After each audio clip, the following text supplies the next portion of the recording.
Oke, selamat siang. Bertemu kembali dengan saya Eko Aris dari program studi Mekatronika Fakultas Vokasi Universitas Sanata Dharma. Nah, melanjutkan diskusi sebelumnya.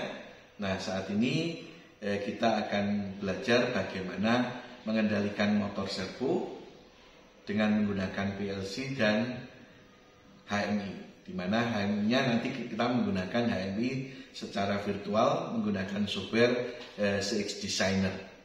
Oke. Nah, di belakang saya di sini sudah ada beberapa catatan yang nantinya penting untuk diskusi kita supaya lebih mudah. Oke, mari kita lihat. Nah, saat kita bicara motor pengendalian motor servo, maka satu hal yang penting adalah bahwa PLC yang harus kita gunakan adalah PLC yang transistor output, yang bisa mengeluarkan pulsa dengan frekuensi tinggi. Jadi di sini kodenya adalah T, transistor output. Itu yang penting pertama. Terus kemudian saat kita akan belajar pengendalian motor servo dengan menggunakan PLC, maka tiga hal di sini harus kita kuasai. Satu adalah wiringnya, dua adalah setting parameternya, tentunya setting parameter yang ada di driver dan juga program PLC-nya. Nah, nanti saat kita juga menggunakan HMI untuk pengendaliannya, maka yang keempat ini adalah desain HMI, ya. Jadi empat ini yang harus Anda kuasai. Nah, mari kita mulai dari wiring. Oke. Nah, saat kita wiring PLC, tentunya Anda sudah paham bagaimana PLC yang ada di sini. Yang penting kita harus memahami kode PLC di sini karena ini salah satunya digunakan untuk informasi wiring kita. Contohnya adalah D yang ada di belakang. Ini adalah power supply untuk PLC-nya, yaitu DC, ya. Karena di belakangnya ini D, berarti power supply-nya DC. Nah, itu sangat penting. Jadi kalau nanti di sini A, maka power supply-nya adalah AC. Nah, saat Anda keliru, tentunya di situ akan menimbulkan masalah. Terus yang berikutnya adalah T. Di sini adalah transistor output, di mana transistor outputnya adalah yang sinking. Common output harus negatif, ya. Common output harus negatif. Terus kemudian D di sini adalah inputnya DC. Terus 40 di sini adalah jumlah input outputnya, yaitu 24 input, 16 output. N di sini adalah untuk yang tipe PLC CP1E yang yang advance. Kalau yang basic adalah tipe yang di sini E. Nah, tipe E ini tidak bisa kita gunakan karena untuk kasus kita nanti karena kita akan menggunakan HMI virtual, kita membutuhkan port RS232, di mana yang tipe yang E di sini tidak memiliki port RS232. Jadi harus tipe yang N. Gitu ya. Jadi tadi kita sudah wiring power, sekarang kemudian wiring inputnya harus DC, ya, karena ini tombol common input bisa dibolak-balik. Nanti akan menjadi masalah kalau kita memiliki sensor, maka harus ditentukan sensornya yang PNP atau yang NPN. Ya, kalau tombol common bisa dibolak-balik, kalau tapi sensornya PNP, maka common harus negatif. Kalau sensornya NPN, maka commonnya harus positif. Nah, itu yang penting. Terus kemudian wiring berikutnya adalah wiring output, ya. Wiring output di sini yang digunakan untuk memberikan pulsa. Jadi PLC CP1E itu ada dua pulsa, yaitu puls 0 dan puls 1. Ya, puls 0 itu di 100.00, puls 1 di 100.01.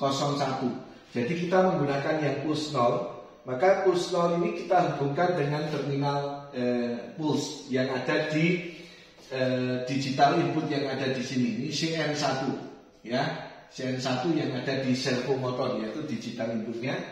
Terus kemudian untuk puls 0 itu directionnya itu di 100.02. Yang ini directionnya di 100.03. Maka saat kita 100.00 pasangannya harus 100.01. Maka di sini 102 kita masukkan ke sign. Oke ya.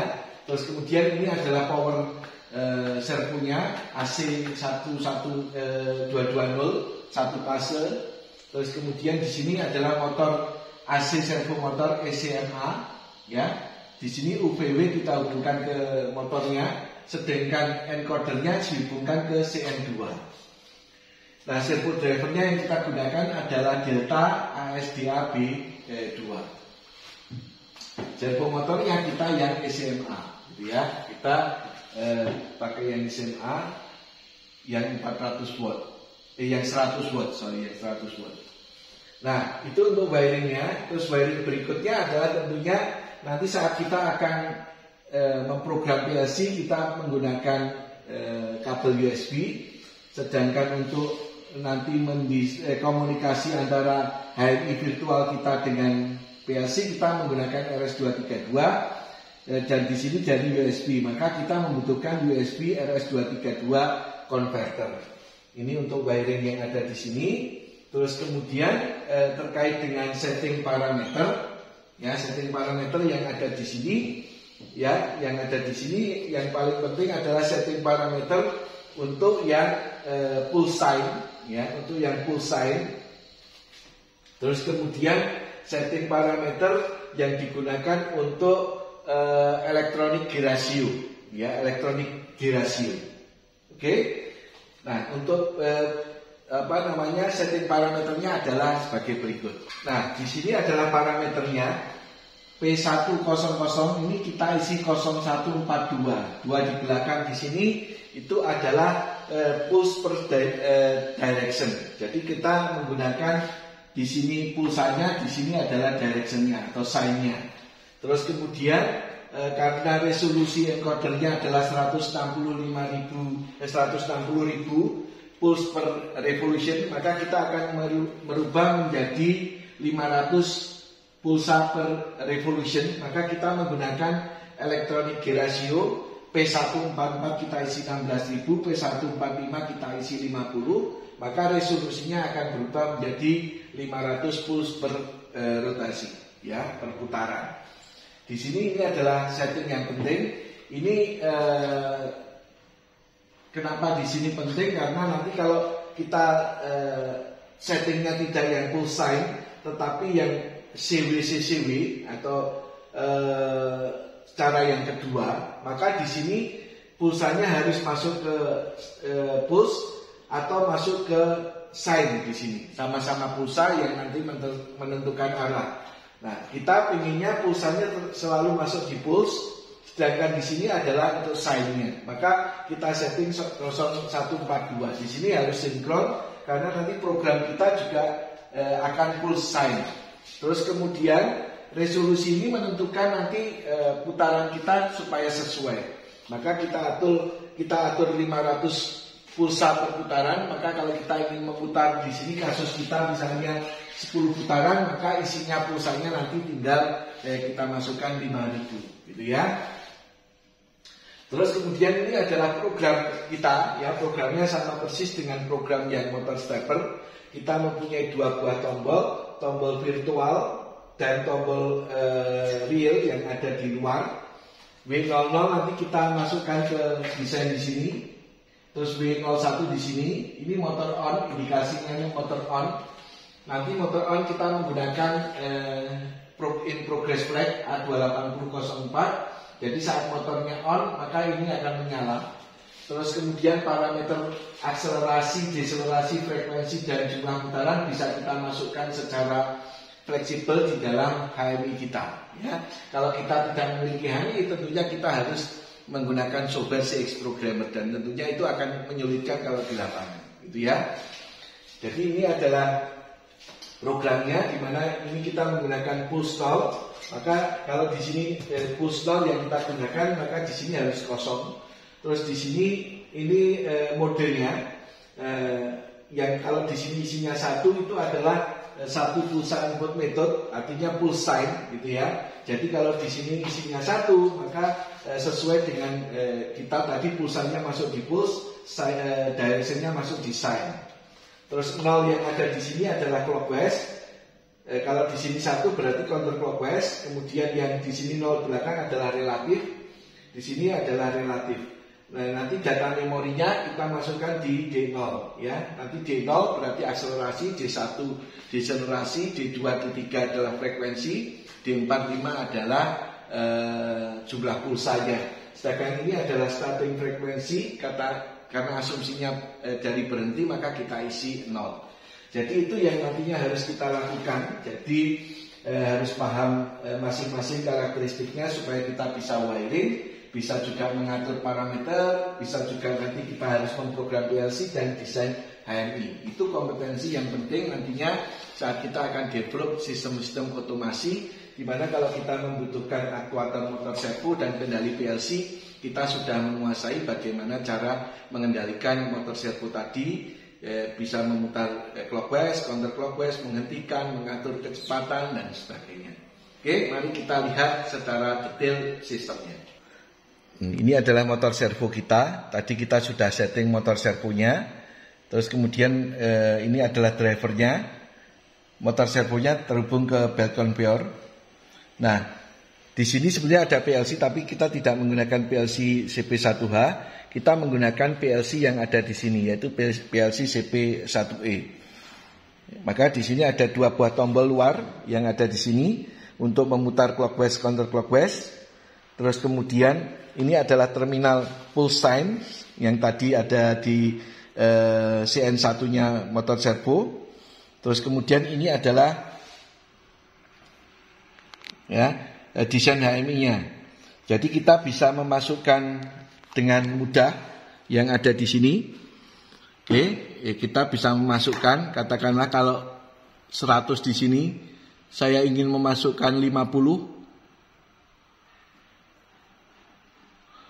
Enter. Nah, maka berubah menjadi 50. Misalnya di sini juga saya masukkan 50. Akan berubah 50, terus kemudian di sini saya masukkan katakanlah 2000 atau 2 kHz. Nah, kalau di sini saya masukkan katakanlah 20.000 ya, supaya putarannya lebih banyak. 20.000 berarti 40 putaran ya, 40 putaran. Jadi kalau ini saya start ya, kalau saya start di sini, maka nanti akan terlihat motor servonya akan berjalan. Ya, nah di sini belt conveyor-nya akan berputar. Ya, berputarnya ini motor servonya 40 putaran. Nah, terus kemudian kalau saya putar sebaliknya, maka dia akan berputar berkebalikan gitu ya. Dan di sini lampunya menyala, maka menandakan bahwa servonya akan on ya, belt conveyor-nya on. Oke, gitu. Nah, saya juga bisa menekan dari tombol yang ada di sini. Jadi kalau saya tekan ini adalah untuk clockwise. Nah, maka di sini kelihatan ini motor servonya juga akan berputar.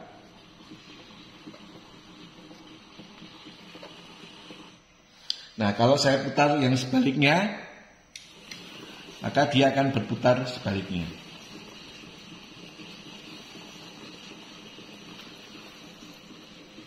Ya. Nah, demikian bagaimana kita mengendalikan motor servo kita dengan PLC dan HMI virtual. Ya, motor servonya kita menggunakan motor servo Delta ASD AB2, sedangkan PLC-nya kita menggunakan PLC Omron CP1E. Semoga bermanfaat. Terima kasih.